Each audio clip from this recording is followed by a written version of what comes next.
All right, got the emergency brake handle mounted.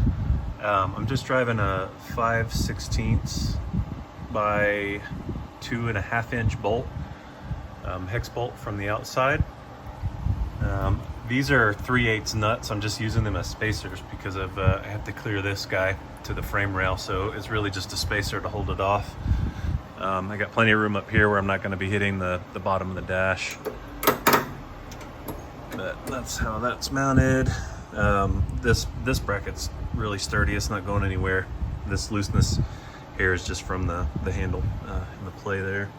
But it looks like I've got enough clearance under here. I'm gonna just attach. I'm gonna have to shorten the cables and put a new crimp on the end at the shorter length.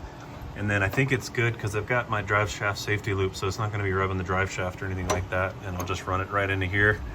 And I think that'll be good. It seems like it'll function just fine right here. It doesn't interfere with the transmission. It doesn't even get close. So I think we're in good shape with this setup right here.